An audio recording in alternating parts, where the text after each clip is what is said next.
Halo, assalamualaikum teman-teman Lovers kalian. Apa kabar kalian nih? Aku harap kalian baik-baik semuanya ya, sehat-sehat semuanya. Untuk di video kali ini aku mau ngelanjutin alur cerita di Rilis Ertugrul episode 13 part 2. Tapi sebelum itu jangan lupa di like, komen, subscribe, dan juga share ya. Oke deh, mari kita saksikan videonya. Di awal episode, di perkemahan suku Kai, diperlihatkan seluruh rakyat sedang mempersiapkan diri untuk peperangan yang mungkin akan terjadi. Deli Demir dan Aikis yang memang dikenal pandai bertarung, sedang mengajarkan yang lainnya. Aikis terlihat sedikit emosional saat mengajarkan gadis-gadis lainnya, karena nasib dari kekasihnya belum bisa dipastikan. Lalu Selchan datang menghampirinya dan menyindirnya. Ketika orang yang kau cintai jatuh ke tangan orang kafir, kau menumpahkan kemarahanmu pada gadis-gadis itu, Aikis. Aikis pun membalasnya dengan berkata, dan karena suamimu pergi, kau kehilangan akal sehatmu, Selchan. Tidak ada yang mengganggumu hanya karena kau hamil, tapi aku tidak peduli. Bahkan aku pikir bayi di kandunganmu itu aneh, seperti tidak tumbuh. Mendengar itu membuat Selchan marah dan ingin menyerang Aikis, tapi ditahan oleh Gokce. Gokce berkata pada Selchan, tolong jangan lakukan ini, dia sudah marah. Lalu Selchan menjawabnya, berhenti melerai Gokce. Tidakkah kau tahu bagaimana cara bicara dengan istri seorang bey? Ini saatnya menghentikanmu, Aikis. Dengan emosi yang ditahannya, Aikis membalas perkataan Selchan. Suatu hari mereka akan lebih menghentikanmu, kau akan ingat dari mana asalmu. Ucapan Aikis itu semakin membuat Selchan marah dan hendak menyerang Aikis lagi. Tapi kali ini bukan Gokce yang menahannya, melainkan Haimeana. Dan Deli Demir pun menegur Aikis lalu menyuruh Aikis untuk pergi. Aikis pun meninggalkan tempat itu. Sedangkan Haimeana tampak marah dengan kelakuan Selchan dan menatap Selchan dengan kemarahannya. Sehingga Selchan juga meninggalkan tempat itu. Setelah itu, terlihat suasana tegang di perkemahan saat para rakyat suku Kai berlatih bertarung. Sulamasya datang ke tempat itu dengan kudanya, lalu ia menghampiri Kurdolu dan mengajak Kurdolu untuk bertarung. Kurdolu pun menyambut ajakan Sulamasya itu. Seluruh rakyat yang sedang berlatih mulai menghentikan latihan mereka dan melihat pertarungan itu. Begitu juga dengan Haimeana dan Deli Demir. Kurdolu mulai menyerang Sulamasya terlebih dahulu, tapi dengan santai Sulamasya menangkis setiap serangan Kurdolu. Kemudian melihat Kurdolu mulai kewalahan, Sulamasya tersenyum mengetahui kelemahan lawannya itu. Lalu ia menyerang balik Kurdolu. Beberapa kali Kurdolu berhasil menahan serangan Sulamasya, namun lambat laun dia terlihat kewalahan, dan akhirnya Sulamasya berhasil menjatuhkan pedang Kurdolu, dan pedangnya sudah berada tepat di leher Kurdolu. Kurdolu tampak tersengal-sengal dan ketakutan. Untuk memberikan pelajaran pada rakyat suku Kai, Sulamasya dengan santai berkata, musuh bernafas di belakang leher kita. Jika kita kalah, kepala kita ada di bawah pedang musuh. Ia menurunkan pedangnya lalu menghadap kepada rakyat suku Kai dan melanjutkan perkataannya. Kehormatan kita, martabat kita, marwah kita tidak akan di bawah belas kasih pedang mereka. Masing-masing dari kalian berteriak seperti singa dan bersiap untuk berperang, atau kalian tidak hanya kehilangan kemerdekaan tapi juga kehilangan segalanya. Semoga Allah menolong kita. Telah mendengar perkataan Sulamasya, terlihat giro semangat dari rakyat suku Kai. Lalu mereka bubar untuk kembali berlatih. Setelah itu, komandan dari Sultan Al-Aziz datang kembali ke perkemahan suku Kai untuk bertemu dengan Sulamasya. Rahman pun mempersilahkannya untuk masuk ke dalam tenda utama. Kurdolu dan Atabe Sahabatin pun masuk ke dalam tenda. Lalu Sulamasya pun duduk di tempatnya. Sebelum dipersilahkan untuk berbicara, komandan itu berkata dengan angkuh dan sombong pada Sulamasya, Pak Tua, sekarang dan untuk terakhir kalinya, aku menyampaikan pesan dari Yang Mulia Emir, jadi dengarkan. Pertama, Yang Mulia tidak ingin menumpahkan darah sesama muslim, tapi dia ingin kalian menyerahkan paman yang pengkhianat dan Ertugrul Bey. Lalu, seperti suku-suku Turkmen lainnya, dia ingin kalian bersatu di bawah perintahnya untuk melawan Sultan Alaidin. Jika kalian menerimanya, kalian akan dapat bagian atas Aleppo. Mendengar permintaan dari Sultan Al-Aziz membuat Sulamasya tampak marah. Ia pun berdiri berhadapan dengan komandan itu, lalu berkata, pertama, belajarlah sopan santun komandan. Orang yang kau panggil pria tua sudah banyak memenggal kepala komandan sepertimu. Jika diperlukan, aku tidak akan ragu melakukannya padamu. Sekarang pergi dan beritahu Al-Aziz, Sulamasya tidak akan menyerahkan seekor kambing pun dari perkemahan ini. Dan Sulamasya siap memberikan nyawanya jika diminta oleh Sultan Alaidin. Sekarang pergilah. Lalu komandan itu pun marah mendengar penolakan dari Sulamansyah dan berkata, "Sayang sekali, Sulamansyah, aku sendiri yang akan memenggal kepalamu." Sulamansyah menanggapinya dengan tegas, "Komandan, ketika kita bertemu di medan perang, Allah lah yang akan menentukan keberanian kita. Sekarang pergilah." Akhirnya komandan itu pun pergi meninggalkan suku Kai. Lalu di sisi lain perkemahan, Selcan menghampiri Aikis yang sedang melampiaskan kemarahannya dengan busur panahnya. Lalu Selcan berkata untuk memancing kemarahan Aikis, "Ayo katakan apa yang ingin kau katakan, Aikis." Aikis menjawabnya, "Pergilah Selcan, jangan bertengkar denganku dengan bayi di perutmu." Selcan berkata lagi, "Apa keberanianmu sirna ketika melihat aku di depanmu?" Menahan emosinya, Aikis berkata lagi, "Selcan, aku bilang pergilah atau sesuatu yang buruk akan terjadi." Mendengar itu membuat Selcan semakin senang karena rencananya mulai berhasil. Lalu ia berkata lagi, "Sesuatu yang buruk ya? Apa yang akan kau lakukan?" Lalu ia menampar Aikis, membuat kemarahan Aikis semakin bertambah. Untuk menghindari kemarahannya, ia pun pergi dari sana. Lalu Selcan menahannya dan berkata dengan nada tingginya sambil memukul tubuh Aikis, "Katakan sesuatu, dari mana asalku? Jadi seseorang akan mengingatkanku, katakan pengecut. Atau kau akan bicara tentang bagaimana ayahmu dan Sulamansyah berkomplotan untuk membunuh ayahku, katakan." Lalu Selcan hendak menampar Aikis lagi, tapi ditahan Aikis. Lalu Aikis berkata, "Jika kau mencoba memukulku lagi." Lalu ia berhenti tak melanjutkan perkataannya. Aikis pun beranjak pergi, tapi tubuhnya ditarik oleh Selcan. Ia pun berusaha untuk melepaskan diri dari cengkeraman Selcan, membuat Selcan terjatuh terguling-guling sambil memegang perutnya. Aikis dengan panik menghampiri Selcan dan bertanya, "Selcan, apa kau baik-baik saja?" Selcan yang berhasil dengan rencananya berkata, "Aku bilang menjauhlah dariku." Aikis pun dengan berat hati meninggalkan Selcan seorang diri di sana. Setelah kepergian Aikis, Selcan menyembelih seekor domba untuk mengambil darahnya. Lalu Selcan kembali ke perkemahan dan ia berteriak histeris, "Dia membunuh bayiku, bayiku telah mati." Lalu ia berlari menghampiri Aikis yang sedang berada di tempat pandai besi. Sebelum ia sempat ke tempat Aikis, Gokce keluar dari tendanya dan menahan Selcan. Karena ia berteriak-teriak di tengah-tengah perkemahan, seluruh rakyat datang penasaran dengan apa yang terjadi.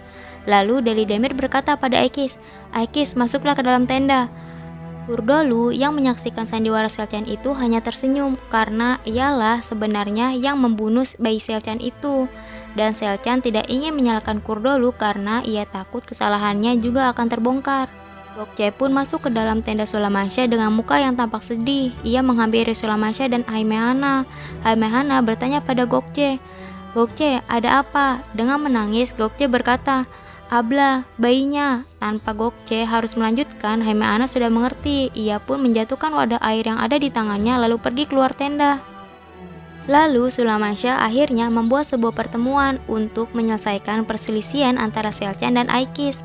Aikis berkata pada Sulamansyah, "Sulamansyah, bagaimana bisa aku membunuhnya dengan sengaja sedangkan dia tidak berdosa?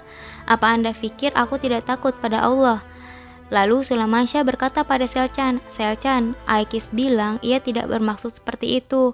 Kita tidak bisa menerapkan hukum kisos dalam kasus ini. Tapi kami akan memberikan hukuman yang lain untuk kau pilih." Haimehana menatap Selcan dengan tatapan tidak senang karena ia sangat mengetahui sifat Selcan yang sebenarnya. Selcan untuk menutupi kesalahannya yang lalu dan melampiaskan kemarahannya pada Aikis, ia pun memfitnah Aikis dengan fitnah keji itu.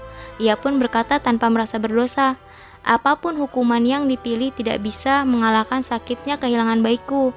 Inilah kenapa aku ingin dia dicambuk." Mendengar permintaan Selcan membuat Sulamansyah merasa berat hati. Lalu dengan berat hati akhirnya Sulamansyah memutuskan, "Besok di alun-alun perkemahan kau akan dihukum 30 kali cambukan." Semua yang hadir di pertemuan itu tampak sedih mendengar keputusan itu, terutama Deli Demir dan juga Haimehana. Keesokan harinya di karavan Salahuddin, seluruh suku Turkmen yang diundang oleh Sultan Al-Aziz mulai berdatangan. Lalu salah satu dari kepala suku terlihat sangat menonjol di antara yang lainnya, sehingga Nasser bertanya pada salah satu prajuritnya, "Siapakah dia?" Prajurit itu menjawab, "Dari suku Begdili, tuan, saudara ipar dari Sulamansyah, Korkut Bey." Lalu Nasser pun menghampiri Korkut Bey dan memberi salam padanya. Dengan tatapan tegas, Korkut Bey berkata, "Mereka mengatakan ada permintaan dari orang yang memberi Ogus padang rumput. Kami tidak bisa menolak dan datang ke sini." Lalu Nasser menjawabnya, betapa baiknya Anda, selamat datang. Lalu ia mempersilahkan Korkut Bey untuk duduk. Lalu di perkemahan suku Kai, Deli Demir mengantarkan Aikis ke alun-alun perkemahan untuk menjalankan hukumannya. Semua masyarakat suku Kai berkumpul untuk menyaksikan itu. Lalu tangan Aikis diikat oleh tali yang dikaitkan oleh sebuah tiang.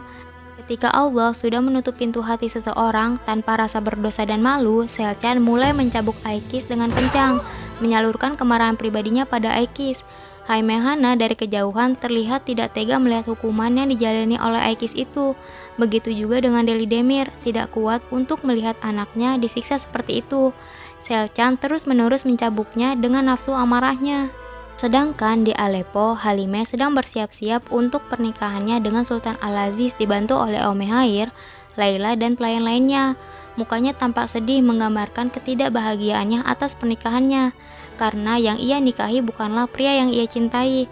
Lalu ayahnya datang dengan tatapan penuh kesedihan. Omehair pun meminta semua yang ada di ruangan untuk keluar ruangan dan meninggalkan Numan dan Halimeh berdua di ruangan itu. Lalu Pangeran Numan memasangkan selendang merah di pinggang Halimeh, sesuai tradisi Turki sebelum melepas anak perempuannya untuk dinikahi. Lalu Numan berkata pada Halimeh, "Semoga Allah menjadikanmu bahagia, nak." Lalu Halimeh menanggapi doa ayahnya itu dengan penuh kekecewaan. "Kau tidak membuat anakmu menjadi pengantin dengan kerudung yang indah. Kau mengubur hidup-hidup putrimu di istana ini. Biarkan selendang merah yang kau ikatkan padaku jadi kain kafanku." Lalu ia memalingkan wajah sedihnya dari Numan. Numan yang merasakan kesedihan putrinya itu, tapi tidak kalah dengan egonya, ia bingung harus berkata apa pada putrinya itu. Akhirnya ia meninggalkan ruangan itu. Kembali ke perkemahan suku Kai, Selcan masih saja menjalani hukumannya pada Aikis. Haimehana sudah terlihat sedih, tidak tega melihat hal itu. Lalu Haimehana menghentikan itu dengan berkata, "Cukup, aku bilang cukup." Lalu Deli Demir segera menghampiri Aikis dan memberinya minum. Kesatria yang lainnya membantu untuk melepaskan ikatan Aikis. Selcan yang tampak tidak senang meninggalkan cambukannya lalu pergi dari alun-alun itu. Haimehana menatapnya dengan tatapan tidak suka dan kecewa dengan Selcan. Lalu Haimehana berkata pada dirinya sendiri, "Jelas aku sudah memberimu kewenangan cukup lama, Selcan. Mulai sekarang takutlah padaku. Siapa yang tidak menunjukkan belas kasihannya tidak pantas menerimanya." Lalu ia pun masuk ke dalam tendanya. Dan di istana Aleppo, Halimeh ditemani Omehair, Laila, dan lainnya masuk ke ruang utama tempat pernikahan mereka akan dilaksanakan. Sultan pun menyambutnya dan lalu mempersilahkan Halimeh untuk duduk di tempat ijab kabul mereka. Saat Sultan tidak melihat Pangeran Numan, ia bertanya pada Halimeh, "Di mana ayahmu?" Halimeh menjawabnya dengan sarkasme, "Ia sedang membuat pertemuan penting untuk menggulingkan dinasti Seljuk yang mulia." Lalu setelah mendengar jawaban Halimeh, Sultan tidak dapat berkata apapun. Ia pun mempersilahkan semuanya untuk duduk dan meminta penghulu untuk memulai acara ijab kabul mereka. Lalu di sisi lain pertemuan, Nasser menyambut kedatangan para Bey Turkman dengan berkata, "Para Bey Oghuz yang pemberani, kami merasa terhormat bisa mengundang Anda sekalian di pertemuan yang hangat ini. Saya menyampaikan salam dari Emir Aleppo Al-Aziz." Lalu Korkut Bey menanggapinya dengan tegas, "Terima kasih Komandan Nasser, tapi kami semua keturunan Oghuz, kami adalah anggota dari keluarga besar. Pertama, kami ingin tahu dua hal. Yang mulia yang mengundang semua Bey di sini, mengapa beliau tidak memuliakan kami dengan kehadirannya?" Nasser pun menjawabnya, "Yang mulia Emir Aleppo tidak bisa hadir karena alasan yang baik. Hari ini beliau menikahi putri Pangeran Seljuk, Halimeh." Bukannya bahagia dengan berita itu, Korkut Bey malah berkata, "Jelas yang mulia tidak hanya bermain dengan api, tapi juga menceburkan diri ke dalamnya. Yang kedua yang ingin kami tanyakan, Bey dari suku Kai Sulamasya, kenapa tidak diundang bersama kami?" Nasser dengan memfitnah Sulamasya, ia berkata, "Sulamasya tidak hadir bersama kita karena dia tidak menepati janjinya dan bekerja sama dengan pasukan salib." Ketika ia mengatakan itu, Ertugrul masuk ke ruangan itu, lalu ia berkata dengan lantang, "Bohong." Semua yang hadir di sana tampak terkejut dengan kehadiran Ertugrul. Lalu Ertugrul berdiri di tengah tempat pertemuan lalu mengenalkan diri, "Saya Ertugrul, putra dari Sulamasya." Lalu ia berkata lagi, "Ini memalukan, orang jahat ini adalah penyuap. Dia memfitnah kami, niatnya hanyalah untuk membuat saudara-saudara saling berperang dan membuka jalan untuk pasukan salib." Ia pun menatap Nasser dengan tajam dan penuh kemarahan. Sedangkan di istana, ijab kabul sedang berlangsung. Penghulu bertanya pada Sultan Al-Aziz terlebih dahulu, "Putra dari Malik Zahir Al-Aziz, apa kau menerima Halimah putri dari Numan sebagai istrimu?" Lalu Sultan Al-Aziz pun menjawabnya, "Aku menerimanya." Sampai 3 kali penghulu itu bertanya pada Sultan Al-Aziz. Lalu kemudian penghulu itu bertanya pada Halimah, "Halimah putri dari Numan, untuk mas kawin terdiri dari 2 kastil di dalam Aleppo, kebun dan pasar Aleppo. Sebagai imbalannya, apa kau menerima Al-Aziz, putra Malik Zahir Al-Aziz sebagai suamimu?" Apakah Halimah akan menerima Sultan Al-Aziz sebagai suaminya dan mengkhianati Ertugrul? Lalu apakah Ertugrul berhasil membongkar identitas Nasser kepada para bayi suku-suku Oghuz? Mari kita saksikan di video selanjutnya. Halo guys, gimana videonya? Aku harap kalian bisa dapat ilmu dari video ini ya. Dan aku mau nih ngasih pertanyaan, lalu kalian tulis di kolom komentar pertanyaannya, apakah Halimah akan menerima Sultan Al-Aziz sebagai suaminya dan mengkhianati Ertugrul? Oke deh, jangan lupa juga untuk like, comment, subscribe, dan juga share ke teman-teman kalian ya. Thank you for watching. Wassalamualaikum.